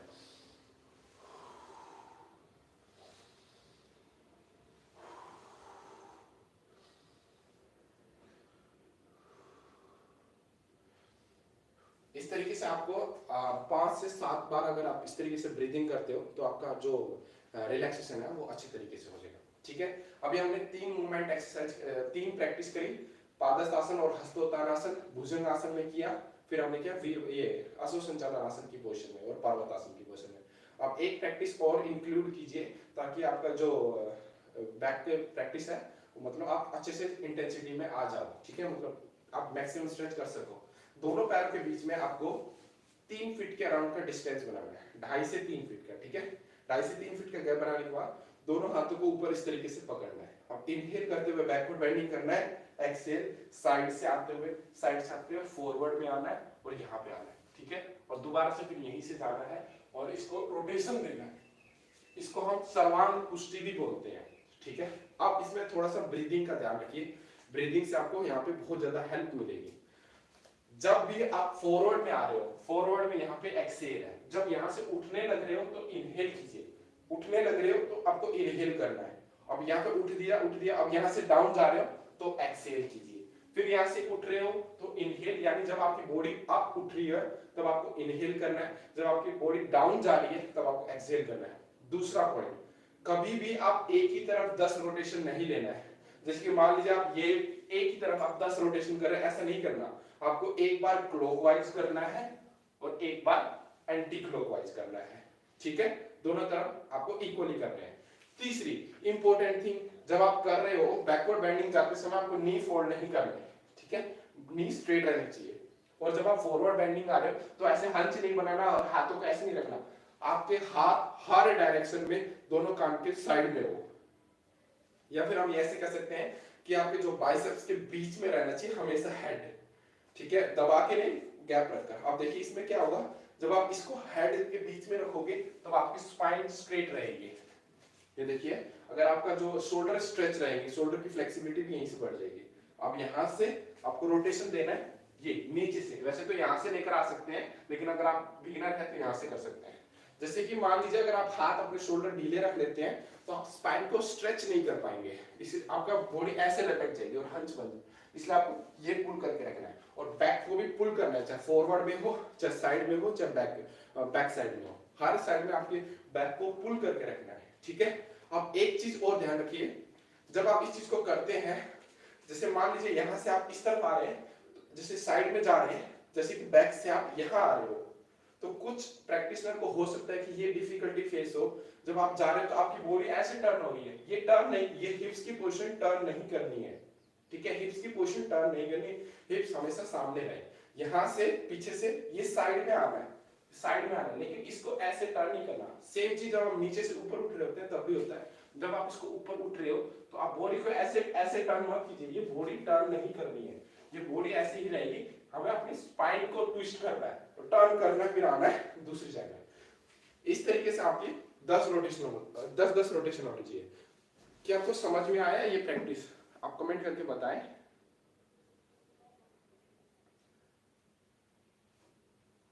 क्योंकि अगर आपको समझ में नहीं आया तो मैं इसको दोबारा बता दूंगा। इस प्रैक्टिस को सर्वांग पुष्टि बोलते हैं। ये बहुत ही अच्छी प्रैक्टिस है, जितनी इंटेंसिटी आप इसमें बढ़ाएंगे उतनी आपकी फ्लेक्सिबिलिटी बढ़ेगी। ओके, ठीक है, अगर आपको समझ में आ गया ठीक है। अब नेक्स्ट मूव करते हैं।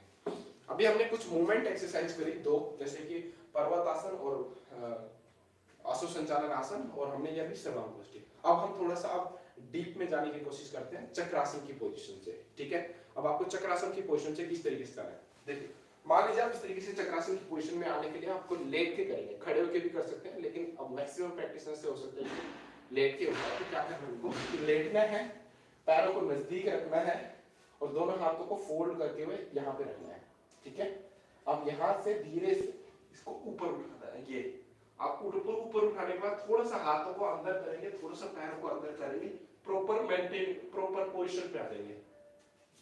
सबसे पहले आपको चक्रासन करने के बाद प्रॉपर पोजीशन में आना है, वहीं से आप रोलिंग स्टार्ट मत कीजिए, वहीं पे पहले प्रॉपर पोजीशन में आ जाइए, एडजस्ट कीजिए अपने हाथों को, पैरों को, फिर स्पाइन के रोटेशन में रोलिंग पे आ जाइए, ठीक है। और जिनका चक्रासन नहीं होता, मैंने एक स्पेशल वीडियो बनाई है जिसमें चक्रासन को किस तरीके से करना चाहिए, जिनका लिफ्ट अप नहीं होता उनके लिए एक स्पेशल प्रैक्टिस बताई है व्हील की सपोर्ट से, आप देख सकते हैं। जो वीडियो है आप मेरे ही चैनल में मिल जाएगी, 1 महीने पहले मैंने आपको अपलोड किया था, ठीक है।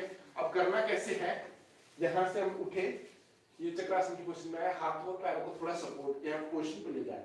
अब इसको बॉडी को पुश करते समय हाथों की तरफ लेकर आए, फिर पैरों की तरफ लेकर जाए, हाथों की तरफ, पैरों की तरफ, हाथों की तरफ, पैरों की तरफ, हाथों की तरफ, पूरा पैरों की तरफ, ठीक है। इस तरीके से आपको इसके 15-15 राउंड करने, एक बार हाथों की तरफ, पैरों की तरफ, एक राउंड हो गया। हाथों की तरफ, पैरों की तरफ, 2 राउंड हो गया। हाथों की तरफ, पैरों की तरफ, 3 राउंड हो गया। 3 चीजें इसमें भी ध्यान रखनी है। पहला चीज, हाथों के बीच में बहुत ज्यादा गैप ना हो और एक शोल्डर एल्बो बाहर की तरफ ऐसे ना हो। हाथ स्ट्रेट रहने चाहिए। जितना आप बॉडी के ऊपर पुल करोगे उतना आपके हाथ स्ट्रेट होंगे। दूसरी चीज, हिप्स की पोजीशन डाउन नहीं रखनी है। हिप्स को ऊपर की तरफ पुश करना है और अपना जो स्ट्रेंथ लेना है वो पैरों से लेना है। हिप्स को पुश करने के लिए पैरों से लेना है और शोल्डर को और बैक को पुश करने के लिए आपको हाथों से स्ट्रेंथ लेनी है। हाथ से और शोल्डर को ऊपर की तरफ पुल करके रखना है। जितना आप पुल करोगे आपके मिडिल बैक और लोअर बैक में उतना ही अच्छा स्ट्रेच जाएगा। इसलिए जरूरी है कि आप अच्छे से उसको पुल करो, ठीक है। दूसरी चीज ये थी। तीसरी चीज, आपको मूवमेंट देना है। वहां पे स्टेबल नहीं, आपको हाथों की तरफ ज्यादा से ज्यादा जाना है, फिर पैरों की तरफ आना है। हाथों की तरफ ज्यादा से ज्यादा जाना है, फिर पैरों की तरफ आना है। इस तरीके से एक बार फिर से देखिए। ये इस पोजीशन पर आना है, ये लिफ्ट अप किया, हाथों को थोड़ा सा स्ट्रेच किया। अब हाथों की तरफ पूरा जाइए, फिर पैरों की तरफ आइए। हाथों की तरफ पूरा जाइए, फिर पैरों की तरफ, हिप्स को ऊपर पुश करते हुए, ठीक है। इस तरीके से आपको इसकी 15 से 20 रोटेशन देनी है। 15 से 20 आपको रोलिंग करनी है। जितना आप रोलिंग करोगे उतना बेस्ट रहेगा, ठीक है। इसकी ज्यादा से ज्यादा कीजिए और लास्ट में आप लोगों को होल्डिंग जरूर करना है। आप चक्रासन में रोलिंग 2 से 3 बार कीजिए। 2 बार भी आप करते हैं तो काफी है, ठीक है। लेकिन आपको लास्ट में आप अपनी बॉडी को ऊपर पुल करना है, उसके बाद होल्ड करना है। जितना टाइम आप होल्ड में लगाओगे उतना ही बेस्ट रहेगा, ठीक है। चक्रासन की ये प्रैक्टिस थी। ये एक ही टाइप की रोलिंग है, मल्टीपल टाइप की रोलिंग है। वैसे तो 5-5, 6-6 टाइप की रोलिंग होती है, लेकिन अगर ये रोलिंग भी करते हो ये इनफ है फिलहाल बिगनर के लिए, ठीक है। अब इंटरमीडिएट जो प्रैक्टिशनर है उनको एक और रोलिंग कर सकते हैं इसी पोजीशन में। तो देखिए कैसे, इस पोजीशन पे आएंगे, हाथों को थोड़ा नजदीक लेके आएंगे, पैरों को थोड़ा एडजस्ट किया। अब यहाँ पे एक बार नीचे जाएंगे, फोरहैंड को टच आएंगे, फिर ऊपर उठेंगे, फिर नीचे जाएंगे, फोरहैंड को टच किया, फिर ऊपर उठा, अंदर की तरफ फोरहैंड को टच किया, फिर ऊपर उठा। इस तरीके से आपको इसके भी 10-10 करना है, ठीक है। अब यहाँ पे एक मिस्टेक्स प्रैक्टिशनर हो सकता है कि क्या कर रहे हैं, जब वो नीचे जाते हैं तो उनके हील्स ऊपर उठ रहे हैं। नहीं, वो नहीं करना। अगर आपके हील उठ गए तो आपका स्पाइन पे प्रेशर नहीं जाएगा, इसलिए हील को जमीन पे टिका कर ही रखना है, तो ही आपकी जो है स्ट्रेचिंग स्पाइन की अच्छे से होगी। अगर आपने स्पाइन, जैसे ही आपने हील्स को ऐसे उठा दिया, प्रेशर खत्म हो जाएगा, प्रेशर आपका बहुत कम हो जाएगा। आपको करने में आसान होगा लेकिन उसका कोई बेनिफिट नहीं होगा।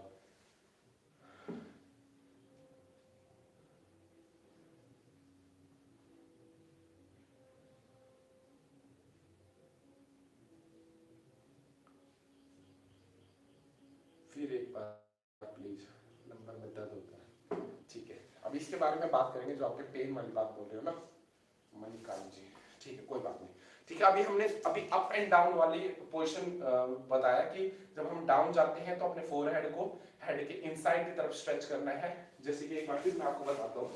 इस तरीके से पोजीशन पे आएंगे, ऊपर पुश किया, अंदर की तरफ हाथों को थोड़ा सा किया, पैरों को एडजस्ट किया, एक बार नीचे जाएंगे अंदर की तरफ, एक बार ऊपर, एक बार नीचे, एक बार ऊपर। इस तरीके से आपको 10 से 12 roll up and down movement करना है, ठीक है। और इसको कोशिश कीजिए कि 2 राउंड लीजिए, इसके 2 राउंड लीजिए। और उसके बाद जैसे कि हमने चक्रासन में रोलिंग करी, चक्रासन की रोलिंग के बाद बेटर ये रहेगा कि आप हालासन में रिलैक्स करें। और हालासन में रिलैक्स कैसे करना है, हालासन नहीं करना, जैसे कि आप लेट गए और अपनी कमर को इस तरीके से रिलैक्स किया, आपको पीछे जाके आपको एडवांस खींचना नहीं है, बस आपको यहाँ पे रिलीज करना। आप देखोगे कि एक पॉइंट पर आपकी बैक जो है वो रिलीज हो रही है, आपको वहां पे रिलैक्सेशन फील हो रही है। बस उसी पर्टिकुलर पॉइंट पे आपको 1 से 2 मिनट होल्ड करना है। जैसे कि अभी मुझे यहाँ पे रिलैक्सेशन फील हो रहा है, तो आपको यहाँ पे रिलैक्स करना है। हो सकता है कि किसी का थोड़ा बैक में हो, थोड़ा पीछे जाने पर हो, या फिर थोड़ा पीछे आने पर हो, जहां पे भी आपको रिलैक्स मिल रहा है यहाँ पे इस तरीके से आपको ये रिलैक्स करना है।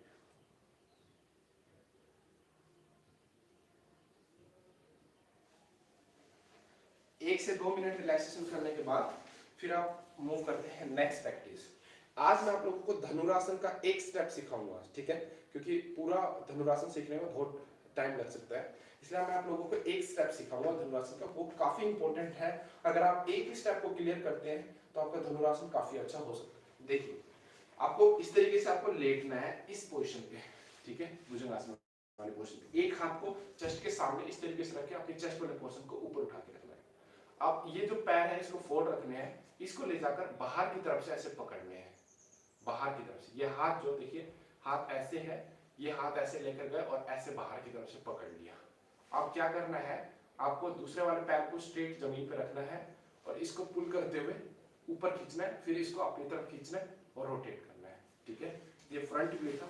अब साइड व्यू देखिए, हमने हाथ को इस तरीके से रखा, दोनों लेग को स्ट्रेट किया, अपर बॉडी को हल्का सा ऊपर उठा कर। अगर अपर बॉडी नीचे है तो आप रोटेट नहीं कर पाओगे, तो यहाँ पे क्या करना है, आपको हल्का सा इस तरीके से रखना है, अपने हाथ से अपने टो को इस तरीके से पकड़ना है और उसके बाद इसको ऊपर स्ट्रेच करना है। सबसे पहला काम ही ऊपर स्ट्रेच करना है, इसको अपनी तरफ खींचना है, दूसरा काम अपनी तरफ खींचिए और तीसरा काम इसको रोटेट कीजिए। एक ही प्रैक्टिस है, काफी इंपॉर्टेंट है। आप जो प्रैक्टिसनर इसको डायरेक्टली पकड़कर नहीं कर पा रहे, जैसे कि बिगिनर हो सकता है कि वो हो, तो उनके क्या करना है, बेल्ट लेना है, बेल्ट से टोस को टाई अप कर देना है। ये टोस को आपने टाई अप कर लिया, ठीक है, इस तरीके से आपने टोस को टाई अप कर लिया, ये देखिए। ठीक है, आप देख सकते हैं टो को टाई अप करना है। टो को टाई अप करने के बाद लेट जाइए। अब जितना हो सकता है इसको नजदीक से पकड़िए, जितना नजदीक से पकड़ेंगे उतना अच्छा है। मान लीजिए अब यहां से पकड़ पा रहे हो, करना क्या है, सबसे पहले ऊपर लेग को लिफ्ट अप करना है। आप हो सकता है कि बिना लिफ्ट अप करे ही रोटेट करो, लेकिन ये नहीं करना। अगर आप करते हैं तो शोल्डर की फ्लेक्सिबिलिटी नहीं होगी और आप पूर्ण धनुरासन नहीं सीख पाएंगे। ठीक है, बैठ के हेल्प से भले ही कर ले, लेकिन पूर्ण धनुरासन नहीं सीख पाएंगे। इसलिए क्या करना है, सबसे पहले आपको ऊपर स्ट्रेच करना है, फिर इसको पुल करना है अपनी तरफ और फिर रोटेट करना है और ऊपर खींचना। ठीक है, अभी हमने इससे पहले सबसे पहले हमने बेल्ट की हेल्प से कुछ प्रैक्टिसेस किया था। अगर वो प्रैक्टिस आप अच्छे से कर लेते हो तो इसमें कोई प्रॉब्लम फेस नहीं होगी। सेम प्रैक्टिस हमें दूसरे पैर से करना है। ठीक है, सिर्फ एक प्रैक्टिस आपको एक एक पैर से करना है। अगर आप 4-5 दिन इसकी प्रैक्टिस कर लेते हो तो 4-5 दिन के बाद आप आसानी से इसको रोटेट करना सीख जाओगे। इसलिए जरूरी है कि इसको आराम से इसको ये रोटेट कर सको और ऊपर की तरफ पैर को ऐसे खींच सको। ठीक है, अब एक गलती हो सकता है कि प्रैक्टिसनर करें, जैसे कि मान लीजिए आप इसको ऊपर उठा लिया या आपने ऊपर उठा लिया तो बॉडी आपकी एक तरफ गिर रही होगी, ये नहीं गिरना। इसलिए बॉडी को हमेशा सेंटर पे रखना है ऐसे और हाथों को ऊपर खींच के रखना है। सेम चीज हमें दूसरे पैर से करना है। हमने टो को पकड़ा, ये रोटेट किया और ऊपर सेंटर पे रखना है बॉडी को और हाथ जितना हो सके ऊपर पुल करके रखना है। चेस्ट वाले पोर्शन को ऐसे नीचे नहीं रखना, हल्का सा जो चेस्ट वाला पोर्शन है उसको ऊपर उठा के रखना है, तो आपकी जो मिडिल वाला बैक और लोअर वाला बैक है उसमें अच्छा प्रेशर जाएगा। अगर सिर्फ ये प्रैक्टिस आप कर लेते हैं तो काफी हेल्प मिलेगा। ठीक है, आपके धनुरासन के लिए। अगर ये तो मैं आपको दूसरी प्रैक्टिस बताऊं जो कि आपके पूर्ण धनुरासन की तरफ जल्दी लेकर जाएगा, वो क्या करना है उसके लिए, दूसरी प्रैक्टिस के लिए देखिए, इसी पोर्शन पे फ्रंट व्यू देखिए, आपको समझ में आ जाएगा। ये आपने ये रोटेट किया, ये किया, अब धीरे धीरे इस हाथ का सपोर्ट छोड़ के इसको यहाँ पकड़ना है और धीरे धीरे धीरे धीरे धीरे धीरे इसको ले जाकर दूसरे हाथ से भी अपने बैक के पंजे को पकड़कर ऊपर खींचना है। एक बार नीचे, एक बार ऊपर, एक बार नीचे, एक बार ऊपर। ठीक है, अब यही चीज मैं आपको साइड से दिखाता हूं। देखिए इस पोजीशन पे आएंगे, जैसे अब मैंने राइट से किया था, मैं लेफ्ट से दिखा रहा हूं। अपने लेफ्ट लेग को पकड़ा, ऊपर उठाया, ये ऊपर उठाया। अब यहां से इस हाथ का सपोर्ट छोड़ना है, इसके हाथ के बाइसेप्स को पकड़ना है और धीरे धीरे धीरे धीरे धीरे धीरे धीरे आपको टो तक पहुंचना है और उसके बाद एक बार ऊपर नीचे, ऊपर नीचे, ऊपर नीचे। इस तरीके से आपको इसके 10-10 राउंड वो करना है, अप एंड डाउन मूवमेंट देना है और उसके बाद 10 सेकंड के लिए या फिर 1 मिनट तक आपको रिलैक्स करना है। रिलैक्स किसमें करना है, शशांक आसन में। सेम अभी हमने शोल्डर की स्ट्रेचिंग करी है तो हाथों को पीछे रखना है और इस तरीके से ये रिलैक्स करना है आराम से। ठीक है, आप 1 मिनट तक रिलैक्स करने के बाद फिर हम नेक्स्ट प्रैक्टिस की तरफ मूव करते हैं। याद रखिए हर प्रैक्टिस के बाद आपको काउंटर पोजिस के लिए शशांक आसन कर सकते हैं, आप जानुशिरासन कर सकते हैं। ठीक है, पश्चिमोत्तानासन आप कर सकते हैं, हलासन आप कर सकते हैं। हर तरह की फॉरवर्ड बेंडिंग करना है, लेकिन एक चीज याद रखिए, जैसे ही आपने एक्सट्रीम स्ट्रेच दिया, स्ट्रेच देते ही आपको काउंटर पोज नहीं करना। जैसे कि मान लीजिए आपने 10-20 सेकंड आपने धनुरासन होल्ड किया, उसके बाद आपको जैसे यहाँ पे धनुरासन करेगा तो आपने यहाँ छोड़ा, तो यहीं पे रिलैक्स कीजिए, 15 से 20 सेकंड यही रिलैक्स कीजिए और फिर उसके बाद शशांक आसन करिए, अपने दूसरा आसन कीजिए। दूसरा एक और इम्पोर्टेंट चीज धनुरासन की प्रैक्टिस में बता देता हूं जो कि आपको इंजरी होने से रोकेगी। ठीक है, देखिए जैसे कि मैंने अभी आपने जैसे धनुरासन किया इस तरीके से, ये धनुरासन किया, अब प्रैक्टिशनर को बहुत ज्यादा स्ट्रेच फील हो रहा है, वो थक रहा है और उससे होल्ड नहीं कर पा रहा, तो वो एकदम से ऐसे छोड़ देगा। ये नहीं करना। जैसे कि मैं तो मान लो मेरी थोड़ी सी फ्लेक्सिबिलिटी इसलिए मैंने इसको मेंटेन कर लिया, जिनकी फ्लेक्सिबिलिटी नहीं है वो वहीं पे ही पैनिक पेन स्टार्ट होगा। इसलिए आपको कैसे आना है इस चीज का बहुत जरूरी है, ध्यान रखें। आपने जैसे कि मान लो ये आपने किया, इस तरीके से आपने किया, यहां से एकदम से छोड़ना नहीं है, यहां से इसको दोबारा उसी पोजीशन पे लेकर जाओ और धीरे से छोड़ो और धीरे से अपनी स्पाइन को रिलैक्स करो। ये चीजें बहुत जरूरी हैं। ये सिर्फ और सिर्फ मैं आपको धनुरासन के लिए नहीं बता रहा, हर प्रैक्टिस में, हर एक प्रैक्टिस में आप लोगों को जिस तरीके से जा रहे हैं उसी कंट्रोल के साथ आपको वापस आना है। ये गलती नहीं करना कि आप एकदम से जंप करके वापस आ रहे हैं, एकदम से आप छोड़ रहे हैं, ये आपके जर्क देगा स्पाइन पे और आपको बैक पेन होने के पूरे पूरे चांसेस हो जाएंगे। इसलिए आपको जाना जिस तरीके से है, आना भी उतने ही कंट्रोल में है, ठीक है। तो ये दो प्रैक्टिस चक्रासन की और धनुरासन की बहुत इंपॉर्टेंट है। तीसरा मैं आपको बताता हूँ सिंपल उष्ट्रासन के बारे में, ठीक है। पूर्ण उष्ट्रासन नहीं, सिंपल उष्ट्रासन। ये आपके बैकवर्ड बेंडिंग का लास्ट प्रैक्टिस होगा आज के लिए, इसके बाद थोड़ा सा क्वेश्चन आंसर करेंगे। उष्ट्रासन के लिए क्या करेंगे, आपने दोनों हाथों को इस तरीके से क्लोज आपने वेस्ट वाले रीजन पे रखेंगे, हल्का से हिप्स को फॉरवर्ड में पुश करेंगे। अब एक बार सबसे पहले बैकवर्ड बेंडिंग करना है। याद रखिए बैकवर्ड में सीधा बेंड नहीं होना, थोड़ा सा आपको स्पाइन को ऊपर खींचते हुए आप जब खुद अपने लोअर हिप्स वाले पोर्शन को नीचे प्रेस करेंगे तो आप फील होगा कि आपका शोल्डर से लेकर स्पाइन हल्का सा ऊपर की तरफ पुल हो रहा है, वो बहुत जरूरी है। यहाँ पे अभी आपको उतना बड़ा चेंजेस नहीं दिखेगा, लेकिन आपको ये खुद फील करना है कि आपको हिप्स वाले पोर्शन को नीचे प्रेस करो ताकि लोअर वाला पोर्शन खुलने के लिए आपके पास थोड़ी सी जगह बने और आपको फिर धीरे से बैंड होना, पहले स्ट्रेच होना है फिर बैंड होना है, ठीक है। और बैंड होने के बाद एक पाम्स को हील्स के ऊपर रखना है, फिर यहीं पे दूसरे पाम्स को हील के ऊपर रखना है। अब यहाँ पे जैसे हिप्स की पोजीशन इधर आ रही है तो इसको पुश करना है और ये पाम्स ऐसे नहीं होने चाहिए, इसको धीरे जितना हो सके नीचे की तरफ रखना है और गर्दन को ऐसे रखना है, ठीक है। और हिप्स को जितना हो सके सामने की तरफ पुश करना है। यहाँ पे भी कुछ मिस्टेक्स ये करते हैं कि प्रैक्टिशनर पैरों के बीच में बहुत ज्यादा गैप बना लेते हैं। पैर के बीच में जितना कम गैप होगा उतना आपके लिए अच्छा होगा, क्योंकि उसी के बिहाफ पर ही आप धनुरासन को अच्छे तरीके से कर सकते हैं, चक्रासन को आप अच्छे तरीके से कर सकते हैं। नहीं तो चक्रासन में एक प्रॉब्लम होती है, जो प्रैक्टिशनर रोलिंग प्रैक्टिस स्टार्टिंग में करते हैं वो पैरों के बीच में बहुत ज्यादा गैप बना लेते हैं। इस तरीके से गैप नहीं बनाना, पैरों के बीच में शोल्डर लेवल का डिस्टेंस रहना चाहिए। रोलिंग के टाइम पे नी ऐसे बाहर नहीं जानी चाहिए, रोलिंग के टाइम पे नी फॉरवर्ड और बैकवर्ड होनी चाहिए।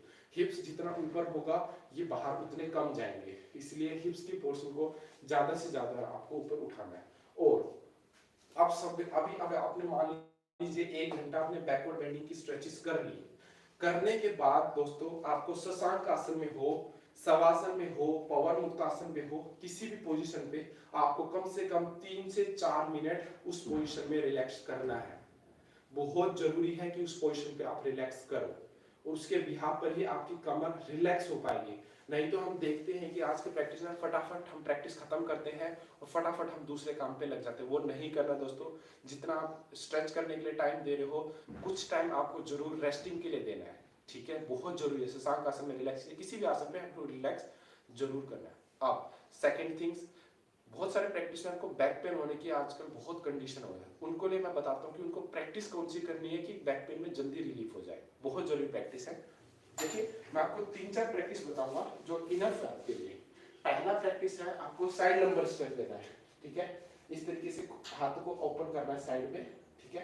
अब जो बिगिनर्स हैं जिनके थोड़ा सा मतलब अभी बैक पेन स्टार्ट ही हुआ है, यानी जिनकी फ्लेक्सिबिलिटी बहुत ज्यादा नहीं है, वो तो दोनों पैरों को थोड़ा सा जॉइन करेंगे या थोड़ा सा डिस्टेंस रखकर एक साइड में अपने पैरों को इस तरीके से रखना है, घुटने के ऊपर घुटना, और दूसरी साइड पर अपनी सिर को दूसरी साइड पर टर्न करना। अब बहुत सारे जो एडवांस प्रैक्टिशनर हैं उनको यहाँ पे कोई फील नहीं होगा, तो उनको क्या करना है, अपने दोनों हाथों को ऐसे भी रख सकते हैं आप, ठीक है। अपने लेफ्ट लेग को उठाया, राइट लेग के क्रॉस किया, ठीक है।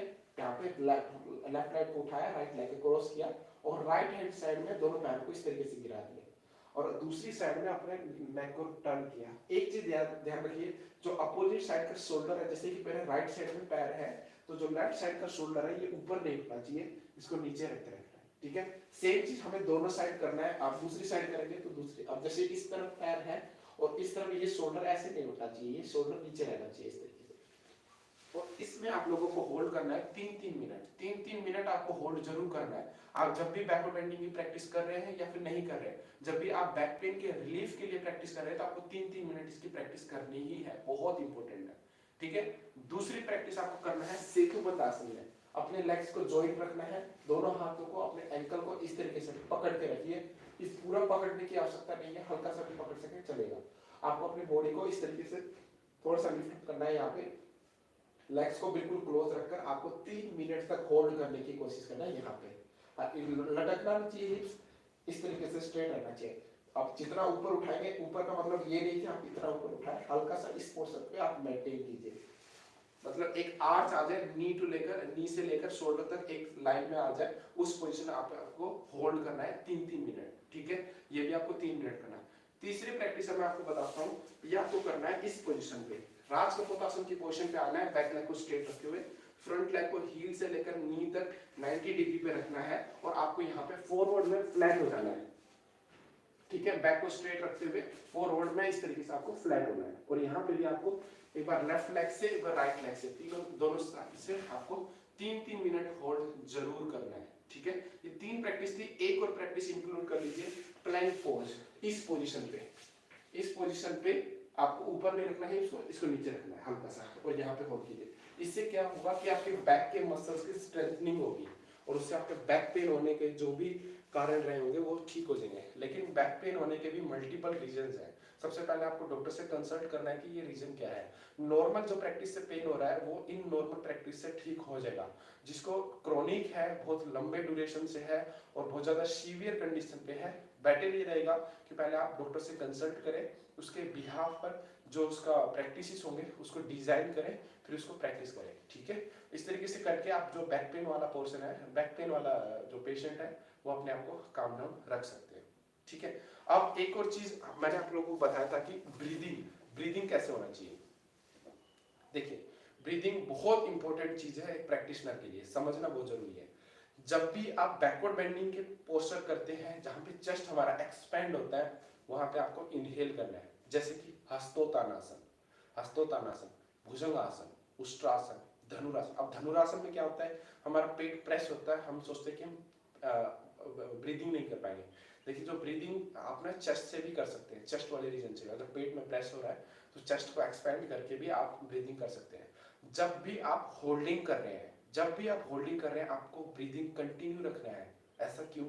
देखिए, जब हम आसन कर रहे हैं तो एकमात्र सोर्स है जो आपके एनर्जी को लेकर आएगा, वो होगा ब्रीदिंग। अगर उस टाइम आप ब्रीदिंग को भी होल्ड कर लोगे तो आप होल्डिंग नहीं कर सकते लंबे टाइम के लिए।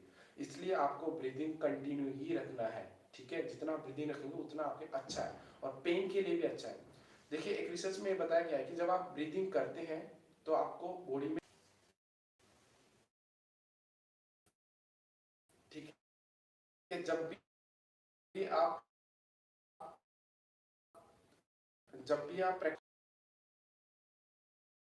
लैक्टिक एसिड बनाएगा और लैक्टिक एसिड का काम ही होता है कि आपको पेन दे।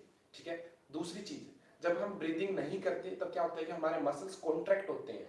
ठीक है, आप देख रहे होगे ब्रीदिंग नहीं है तो हमें एक्सर्शन फील हो रहा है, बहुत ज्यादा प्रॉब्लम क्रिएट हो रही है, तो क्या होता है कि इससे हमारा ब्रीदिंग रुक गई है, अब हमारे मसल्स कॉन्ट्रैक्शन होने लगते हैं और उसका कारण, इसका रिजल्ट ये होता है कि आपका पेन जो है वो बढ़ रहा है। इसलिए आपको उस टाइम ब्रीदिंग करना है। ब्रीदिंग करेंगे आप अपने बॉडी को लूज करना सीखेंगे, इसलिए ब्रीदिंग बहुत ही जरूरी है। दूसरा, अगर आप ब्रीदिंग नहीं कर रहे तो आपका माइंड भी बहुत ज्यादा हेक्टिक फील करेगा और माइंड में भी बहुत ज्यादा मतलब विचार आने लगेंगे, थॉट्स आने लगेंगे कि नहीं हो रहा, मुझसे नहीं होगा, मुझे वापस आना चाहिए, रिलैक्स करना चाहिए। इस पोर्शन पे आपका माइंड भी इस तरीके से आपको गाइड करने लगेगा और आपका जो आसन है वो आप नहीं सीख पाएंगे। इसलिए सबसे अच्छा रीजन, आपको मेंटली अगर रिलैक्स रहना है, आपको फिजिकली रिलैक्स रहना है, तो ब्रीदिंग को आपको कंटिन्यू करना ही होगा। हो सकता है कि स्टार्टिंग में आपको नहीं करना है, तो स्टार्टिंग में अगर आपको नहीं करना आता तो थोड़ा टाइम बनाए। जैसे कि मान लीजिए आप 10 सेकंड का आपका टारगेट है, तो पहले आप ब्रीदिंग करना सीखे, इनहेल करें, एक्सहेल करते हुए 2-3 सेकंड होल्ड कीजिए, फिर उसके बाद 2-3 सेकंड और इंक्रीज कीजिए। इस तरीके से आपको टाइम को इंक्रीज करते रहे और ब्रीदिंग के पैटर्न को समझते रहे। ब्रीदिंग के पैटर्न को समझते रहना ही सबसे बेस्ट वे है कि आप जल्दी फ्लेक्सिबिलिटी को अचीव करें। ठीक है, इसलिए ब्रीदिंग को बहुत जरूरी है कि आप कंटिन्यू करते रहो। ठीक है, अब डाइट की बात करते हैं। अगर इस चीज में अगर कोई प्रॉब्लम होता है इसके अलावा, तो आप मुझे बता सकते हैं।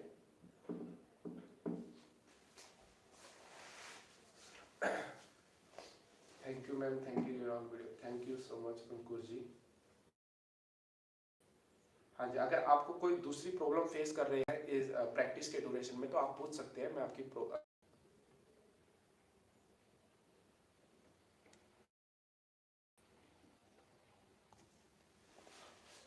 हाँ जी, सुगन्या जी ने ये प्रोमिला नरेंद्र जी ने बताया कि आप बैकवर्ड बेंडिंग के पोस्चर करते हैं तो I get pain in chest, can you please explain. देखिए, हो सकता है कि आप शलभासन या फिर धनुरासन की बात कर रहे हैं जब आपको चेस्ट होता है।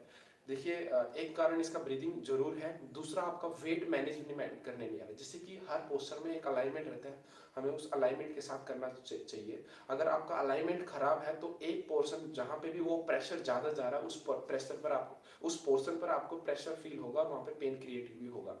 जैसे कि बहुत सारे प्रैक्टिशनर को हो सकता है कि चक्रासन करते समय रिस्ट में आपका पेन जा रहा होगा। वो कारण सबसे पहला कारण यही है कि आपका अलाइनमेंट ठीक नहीं है। जब हम चक्रासन करते हैं, अगर अपने हाथों को बहुत ज्यादा दूर रखते हैं तो ये एंगल ज्यादा बनता है, और एंगल ज्यादा बनने की वजह से यहाँ पे पेन ज्यादा होता है। इसलिए अपने हाथों को थोड़ा सा अंदर रखेंगे तो एंगल कम होगा, ये 90 डिग्री में आ जाएगा तो पेन कम होगा। दूसरा कारण हो सकता है कि आपकी स्ट्रेंथनिंग नहीं है। अगर स्ट्रेंथनिंग नहीं है, यानी जैसे कि ब्रीदिंग कैपेसिटी उतनी नहीं है, स्ट्रेंथनिंग नहीं है, तो आपको उस चीज की ज्यादा प्रैक्टिस करनी चाहिए। एक और चीज आपके लिए मैं बता दूं कि जब भी आप प्रैक्टिस कर रहे हैं, लास्ट में, प्रैक्टिस के बाद में या फिर प्रैक्टिस के थोड़े से पहले आप एब्डोमिनल ब्रीदिंग करें। इनहेल करते हुए अपने एब्डोमिनल रीजन को बल्जअप करें, एक्सहेल करते हुए अपने एब्डोमिनल रीजन को सिंकिंग करें। उससे आपका ब्रीदिंग पैटर्न सही कंडीशन में आएगा और आप प्रैक्टिस को अच्छे से अचीव कर पाएंगे। बेटर ये रहेगा कि जैसे कि प्रैक्टिस से पहले आप कपालभाति क्रिया को करें, कम से कम भी 5 मिनट आप कपालभाति क्रिया को करें। आप टाइम स्लॉट में बांट दें थोड़ा थोड़ा। जैसे कि पहले स्लॉट में आप 1 सेकंड में 1 स्ट्रोक करें, 1 सेकंड में 1 स्ट्रोक करते हैं, जैसे कि इस तरीके से 1 सेकंड में आपको 1 स्ट्रोक करना है। फिर 1 मिनट प्रैक्टिस करने के बाद थोड़ी देर रिलैक्स रहना है। उस टाइम आप उड्डयन बंद लगा सकते हैं। अगर मैं थोड़ा सा इसको एडिशनल प्रैक्टिस में बताऊं तो उड्डयन बंद की प्रैक्टिस सबसे बेस्ट प्रैक्टिस है आपके ब्रीदिंग पैटर्न को ठीक करने के लिए और आपकी होल्डिंग कैपेसिटी को इंक्रीज करने के लिए। उड्डयन बंद के लिए हम क्या करते हैं, हम इनहेल करते हैं कंप्लीटली। 2 तरह के बंद होते हैं उड्डयन में भी, एक अभ्यंतर एक बाह्य। अभ्यंतर में हम क्या करते हैं, इनहेल करके पेट को शक करना होता है पूरा अंदर, पेट एब्डोमिनल रीजन को पीछे स्पाइन की तरफ स्ट्रेच करके होल्ड करना होता है। दूसरा होता है बाह्य प्राणायाम, बाह्य उड्डयन बंद। उसमें क्या करते हैं, हम एक्सेल पूरा करते हैं, एक्सेल करने के बाद फिर पेट को शक करते हैं, फिर होल्ड करते हैं। सबसे इफेक्टिव रहता है आपका बाह्य, वो एक्सेल करके आपको एब्डोमिनल रीजन वाले पोर्शन को अंदर की तरफ शक करना है और वहां पे होल्ड करना है। इससे आपकी स्ट्रेंथ या फिर आसनों में होल्डिंग कैपेसिटी इंक्रीज डेफिनेटली होती है। ये हमारा प्रैक्टिकल एक्सपीरियंस है कि उड्डयन बंद से हम आसन में होल्ड ज्यादा कर सकते हैं, स्ट्रेंथ ज्यादा लगा सकते हैं। इसलिए कोशिश करें कि उड्डयन बंद की प्रैक्टिस कंटिन्यू रखें।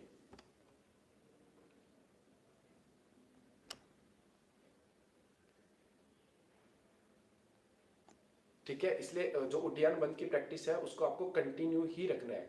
और दूसरा, जैसे कि आप उड्डयन बंद, जालंधर बंद, मूल बंद रखते हैं तो आपका जो रिटेंशन पावर होती है, जैसे कि कई आप प्रैक्टिशनर आप देखते होंगे कि एक बार इनहेल करते हैं और 1-1 मिनट तक होल्ड करते हैं, क्योंकि वो बंद की प्रैक्टिस अच्छे से करते हैं और उनको रिटेंशन पावर इनकी इतनी इंक्रीज हो गई है कि वो 1-1 मिनट के आसन में एक ही ब्रीथ में आप होल्ड कर पा रहे हैं। इसलिए बहुत जरूरी है कि आप बंद की प्रैक्टिस करें।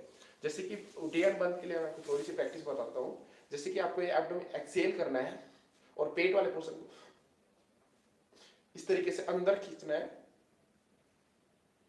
और होल्ड करना है। ठीक है, इसको होल्ड करना है। एक और प्रैक्टिस, एक और चीज मैं आपको बताता हूँ। जैसे कि आपने बहुत सारा नोटिस किया होगा, जैसे कि अभी यहाँ पे एक आकाश संथी लेवल, इन्होंने मैसेज किया कि sir I feel cracking sound spine while doing. हाँ, ये हो सकता है। अब इसके कई कारण हो सकते हैं। हो सकता है कि जो स्पाइन के बीच में गैप कम हो। ठीक है, और जैसे कि कई प्रैक्टिशनर के क्या होता है कि जैसे घुटनों में भी अगर जब हमारे जो स्पाइन के बीच में वर्टिब्रा होती है उसमें गैप कम रहता है तो हमारा क्रैकिंग साउंड आता है। तो थोड़ा सा कंफर्टेबल रह के कीजिए। लेकिन किसी किसी के ये भी रहता है कि जैसे कि हिप जॉइंट में होता है, नी में एक जो आवाज रहती है वो जैसे कि क्रैकिंग की साउंड होती है, वो हल्की हल्की कॉमन रहती है। जैसे कि मेरे जैसे कि अगर मैं आपने बताता हूँ तो जैसे कि साइकिलिंग करते समय लेटकर क्रैकिंग साउंड मेरे लिए कॉमन है, लेकिन मुझे कोई पेन फील होता है या डिस्कम्फर्ट होता है ऐसा नहीं है। बस वो शुरू से ही है, इनिशियल डेज से ही है, लेकिन उसकी वजह से कोई प्रॉब्लम नहीं हो रहा। तो अगर आपको उसकी वजह से पेन फील हो रहा है तो वहाँ पे कुछ ना कुछ प्रॉब्लम्स है, तो वहाँ पे आप डॉक्टर से कंसल्ट कर सकते हैं। अगर पेन नहीं होता, कोई डिस्कम्फर्टनेस नहीं है, तो वो एक कॉमन है, आपको हो सकता है कि शुरू से हुआ, नोटिस अब आप कर जो है आप करने लग रहे हो, तो हो सकता है ये हो। ठीक है, तो आपको ब्रीदिंग का, इन सारी चीज़ों का ध्यान जरूर रखना है। आपको मैंने बंद के बारे में बताया, उड्डयन बंद सबसे मेन प्रैक्टिस है, उसके बारे में जरूर करें। और जालंधर बंद भी कर सकते हैं। जालंधर बंद भी हम एक्सेल करके अपने लग को चीन को लॉक करते हैं, चीन लॉक बोलते हैं। ये भी एक अच्छा प्रैक्टिस है आपके ब्रीथ रिटेंशन के लिए। ब्रीथ के बारे में प्रैक्टिस इसलिए बता रहा हूँ क्योंकि ब्रीदिंग के बिना आप एडवांस लेवल तक नहीं पहुंच सकते। आपको कई बार हो सकता है कि फेंटिंग फीलिंग हो, जैसे कि बहुत सारे प्रैक्टिशनर जो होते हैं, जब वो प्रैक्टिस करते हैं अपने नेक वाले पोर्शन पे ज़्यादा प्रेशर दे देते हैं और ब्रीदिंग को ध्यान नहीं रखते, तो वहाँ पे वो फेंट हो जाते हैं। ठीक है, ये बहुत बार हुआ है। इवन कंपटीशन, जैसे कि मैं कॉम्पिटिटर हूँ, मैंने बहुत सारे कंपटीशन में बहुत सारे बच्चों को ये फील होते हुए, या मतलब ये फेंटिंग होते हुए मैंने पर्सनली ऑब्जर्व किया है। तो ये सबसे मेन कारण यही रहता है। एक तो हम कंपटीशन के टाइम पे या प्रैक्टिस के टाइम पे डर रहे होते हैं उस चीज को करने के लिए, डर हमारा सबसे पहले कारण बनता है। दूसरा, डर की वजह से हम ब्रीदिंग नहीं कर पाते। तीसरा, और उसकी वजह से मसल्स में कॉन्ट्रैक्शन होता है, माइंड में बहुत ज्यादा थॉट्स चल रहे होते हैं। ठीक है, तो उस ये सारी चीजें इम्पैक्ट इस तरीके से रहते हैं कि अनकॉन्शियस हो जाता है जो भी प्रैक्टिस कर रहा है। तो इसकी वजह से जो होता है, बीच में अगर आपका गला सूख रहा है, आपको बहुत ज्यादा स्वेटिंग हो रही है, आपको डिजीनेस हो रहा है, थोड़ा सा आप ट्रेमर्स हो रहे हैं फिंगर्स वगैरह, थोड़ा सा रिलैक्स करें, थोड़ा सा पानी पिए, ग्लूकोज वाला वाटर पी सकते हैं, ग्लूकोज को इंक्लूड करके वाला पानी पी सकते हैं। और एक एक सिप, ज़्यादा नहीं पीना कि आपको पूरा बॉडी ठंडा हो जाए, आपको एक एक सिप लेना ताकि गला आपका जो होता है वो गीला रहे और आप प्रैक्टिस अच्छे से कर सकें। ठीक है, तो ये हमारी थी कुछ ब्रीदिंग के ऊपर। ठीक है, अगर आपको इसमें कुछ डाउट है तो आप पूछ सकते हैं। ठीक है, अब एक और चीज बात बताता हूँ मैं डाइट का। अब डाइट कैसा रहना चाहिए, देखिए दोस्तों, डाइट सबसे अच्छा रहता है रॉ डाइट हो। फ्रूट्स का जितना इनटेक करते रहोगे उतना डिटॉक्सिफाई रहेगा। ठीक है, बॉडी जितना डिटॉक्सिफाई रहेगा, आप उतने से आप प्रेशर लगा पाओगे उसको खींचने में। इसलिए जरूरी है कि आप रॉ डाइट को एक टाइम पे तो जरूर इंक्लूड करें। दोपहर के टाइम भी अपने सैलेड वाले इंटेक को ज्यादा रखें, बजाय कि दूसरे खाने को, चावल को, रोटी को। जैसे कि दाल आप अच्छे से ले सकते हैं, दाल आपको सभी दाल को जितना हो सके अच्छे तरीके से खाना है, जितना ज्यादा आप खा सकते हैं दाल को अच्छा खाएं। दूसरा, ग्रीन वेजिटेबल को जरूर इंक्लूड करें अपने डेली फूड में। ग्रीन वेजिटेबल बहुत जरूरी है क्योंकि ग्रीन वेजिटेबल ही प्रोटीन है। अब जैसे कि हम प्रैक्टिस करते हैं, प्रैक्टिस करने के बाद हमारे सेल्स टीयर आउट हो गए, हम बहुत थके हुए हैं, उस टाइम आपका जो प्रोटीन इंटेक होगा, अब प्रोटीन एक तो वे प्रोटीन है, आप डायरेक्ट जो जिम वाले प्रोडक्ट यूज करें, एक बहुत तरीका है, लेकिन वो वे प्रोटीन है। तो मैं उसको ऐसा नहीं है कि वो गलत है, सही है, लेकिन मैं उसको आपको ये रेकमेंड नहीं करूंगा कि आप बोलिए। उससे अच्छा जैसे स्प्राउट भिगो के रखे, सोया चंक्स हो गए वो खा सकते हैं, चने खा सकते हैं, ड्राई फ्रूट्स भिगोए हुए खा सकते हैं, किशमिश ले सकते हैं। ठीक है, दूध भी एकदम प्रैक्टिस के बाद तो नहीं, थोड़ा सा गैप लेकर आपको ये फ्रूट्स ले सकते हैं। ये सारी चीज़ आप जैसे या पीनट बटर खा सकते हैं। ये सारी चीज़ों का आपको ज़्यादा इंक्लूड करने की ज़रूरत है, इन सब चीज़ों से ज़्यादा अच्छा रहेगा। ठीक है, बजाय कि आप वे प्रोटीन को यूज़ करें। और सबसे मेन चीज़, डाइट में आपको ऑयली फूड को नेगलेक्ट करना है। पोटैटो को, जैसे बॉयल जो आलू होते हैं उनको बहुत ज़्यादा नहीं खाना, वो बहुत ज़्यादा भी अच्छे नहीं होते, वो फैट को बढ़ाते हैं। बहुत सारे प्रैक्टिस में आपको फील होता होगा कि आपकी बॉडी की फैट की वजह से आप उन आसन को कर नहीं पा रहे, तो बेटर ये रहेगा कि आप साथ में एरोबिक्स एक्सरसाइज को भी इंक्लूड करें। सूर्य नमस्कार के 10 से 20 से 25 30 100 राउंड आप कर सकते हैं, लेकिन आपका आइडियल बताऊं तो डेली की जरिए कम से कम 40-50 राउंड सूर्य नमस्कार जरूर कीजिए एक टाइम पर। ठीक है, वो आपके फैट को बर्न करने के लिए काफी अच्छा रहेगा। और उस अगर आपका बॉडी लीन है, लीन मतलब बहुत पतला भी नहीं, और मतलब ठीक आपके जो फैट ज़्यादा नहीं है, तो आपको अच्छा रहेगा कि आपके आसन में आपकी स्ट्रेंथ भी अच्छी रहेगी। और आपके जो डिफिकल्ट आसन है, जैसे ट्विस्टिंग के आसन में सबसे मेजर प्रॉब्लम जिसकी वजह से नहीं होता वो फैट होता है।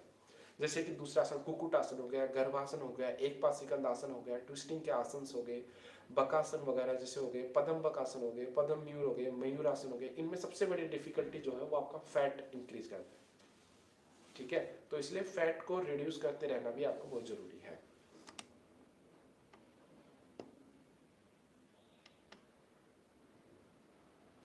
Okay, how to increase upper back flexible? My lower back is flexible but struggle में back। मैंने आप अभी आज की जो प्रैक्टिस मैंने बताया, सबसे पहले मैं आप लोगों को शोल्डर लंबर वाले के बाद शोल्डर और अपर बैक की कुछ प्रैक्टिस बताई। वो प्रैक्टिस जरूर करें, पहला। दूसरा, आपको कल या परसों के अंदर एक वीडियो मिलेगी जिसमें अपर बैक को स्पेशल प्रैक्टिस बताई हुई है, मैंने अपर बैक की ओपनिंग कैसे करनी है एडवांस लेवल तक प्रैक्टिशनर के लिए, उसके ऊपर बताया हुआ है। वो अभी आपको वीडियो आ जाएगी, आप वो देख सकते हैं, उसमें अपर बैक के लिए काफ़ी अच्छी प्रैक्टिस बताई है। तीसरी चीज़, आपकी शोल्डर ओपनिंग जितना अच्छे से करेंगे आपके अपर बैक उतने ही अच्छे तरीके से इंक्रीज होगा, ठीक है। तो इसके अलावा अगर आपकी कोई दूसरी प्रॉब्लम है तो आप पूछ सकते हैं, ठीक है। जो मैंने टॉपिक्स आपको बताने के लिए बोला था वो मैंने आपको कवर करा दिया। इसके अलावा भी अगर बैकवर्ड बेंडिंग में कोई दूसरी प्रॉब्लम है तो आप मुझे कमेंट कर सकते हैं।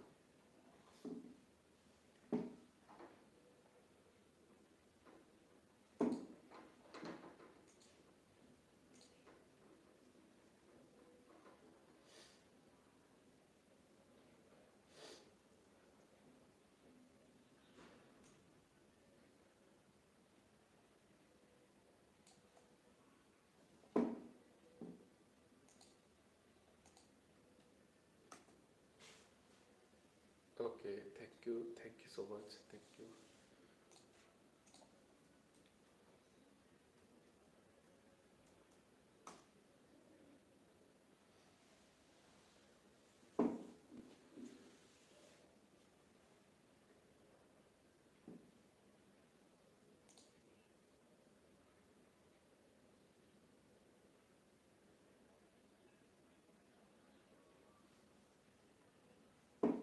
जी, तो ठीक है फिर, thank you so much, have a nice day, good day to you. अपने सेशन को यहीं पे कंक्लूड करते हैं 3 शांति और एक शांति पाठ के through for the universal wellbeing. Just deeply inhale and chant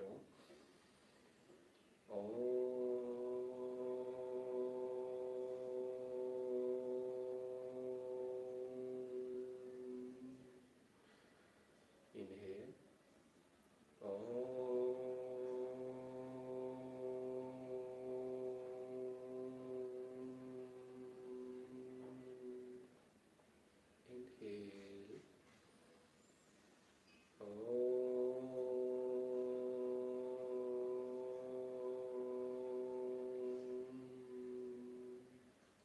join your palms in front of the chest. सर्वे भवन्तु सुखिनः, सर्वे सन्तु निरामया, सर्वे भद्राणि पश्यन्तु, मा कश्चित् दुःखभाग् भवेत्। ओम शांति शांति शांति। Rub your palms together. Place your palms around the eye muscles. Slowly and gently just move your hand with the some blink, just open your eyes. Thank you so much all. Have a nice day. Good day to you. Thank you so much. मिलेंगे जल्दी next session में। मैं कोशिश करूँगा कि next session जो है वो फॉरवर्ड बेंडिंग का हो, उसमें आपको फॉरवर्ड बेंडिंग के बारे में काफ़ी चीज़ें बताने की कोशिश करूँगा। Thank you so much, thank you.